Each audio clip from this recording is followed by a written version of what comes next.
here, guys, back with the studio. I did want to touch on Spider-Man Brand New Day and its spoiler talk. There's a couple things I want to touch on that I didn't get to really touch on in my movie review that was kind of spoiler free, but I more or less want to talk about a couple aspects throughout the film and then talk about the ending and where do I think Spider-Man will go from there. For me, obviously, what I said, I really enjoyed this film. I think it's one of the best Spider-Man films of all time.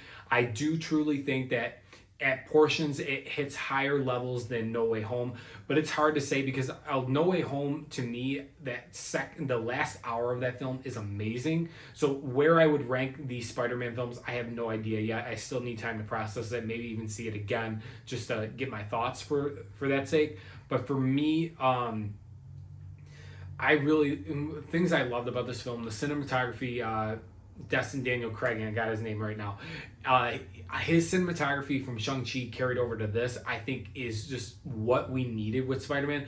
Don't get me wrong, I like John Watts. I liked what he did with basically 2 of the films, but we needed to move away from that. And we finally got a Spider-Man that swings around New York City, who's not afraid to use his web shooters. It's truly makes me feel like we're back at home with Spider-Man. And the suit design, like I said, it's got the wrinkles and things like that. I think it looks great. It took portions from Andrew's suit and Tobey's suit, so I like that aspect.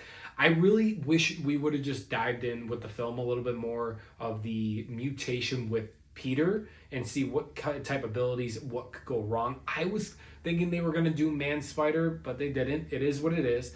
But for me, like I said, it is truly, it's so symbolic in the sense of having these characters. So like I had a problem with having Mark Ruffalo's Hulk in the film, but it makes sense narratively. We have someone that's trying to basically course correct human nature, which is Peter, and so is the Hulk, and they go back and forth of how you can't change something like that, and I like those aspects with it.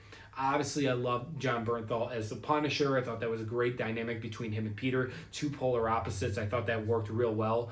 I enjoyed Zendaya and Jacob Batalon more in this film than I really ever did. I liked the type of style they went with, them being under the spell, so to speak. Just like I said with Jean Grey, I just feel like she was a little too forced in the film. I think Sadie Sink did what she could with the role, and I think she'll end up being a great Jean Grey down the road. I just think that maybe this film wasn't the best time to introduce her. I think maybe we needed a little bit more Peter Parker's Spider-Man just fighting low-level villains and things like that. I would kill for a movie that's Spider-Man and Punisher, though, because they're both equally leveled. I mean, Spider-Man's stronger, but with that being said, like I said, the action is great. The score is great by Michael Giacchino, I think, who did the Batman score, did all the other Spider-Man scores as well. But let's talk about the ending, right? In the ending, obviously, we know Peter goes up to Ned and introduces himself, and they do the secret handshake, and all of a sudden we see Ned say, "Peter," and it cuts to black. So obviously, I've been reading a lot of theories online too, and the first initial one that I thought of too was like, well, didn't MJ say Peter when she introduced Spider-Man to Ned in his room?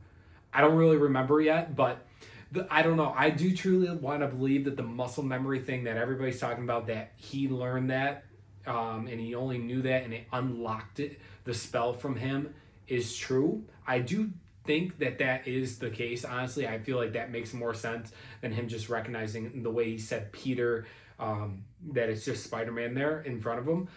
But with that being said, the way that this film ends, it's a full circle moment that Peter's fully embracing the Spider-Man journey and the Peter Parker journey. I really like that a lot. And it just feels like this film is just the beginning of a new storytelling aspect for Peter or Tom Holland's Spider-Man. So I definitely want to see another film with Destin directing, and I want to see Tom more than I ever thought I would. I think he finally nailed the character the correct way. I feel like he was kind of in shambles with the other 2 Spider-Man films. He kind of got out of the shell a little bit more with No Way Home, but I think this film captures what Spider-Man is and what he stands for, and I think they did a great job with that. But I just want to keep staying to low level, like helping out the little guy aspect type villains. I don't want to go too galactic, even though they're hinting towards that with the post-credit scene, and more or less probably going to be Avengers movies and things like that. But I just gotta say, we finally got the Spider-Man that we wanted from the MCU. So let's ride it out for a film or two. Let's keep going with this. And I'm curious to see like what they're gonna do with Peter and MJ. I'm very curious about that. But guys, let me know your thoughts below on Spider-Man Brand New Day. Did you guys enjoy it like me? It's making a lot of money. I think it's at 937 million worldwide right now, and this is on Sunday. Thanks for watching, guys. Subscribe for more, and I'll see you guys real soon.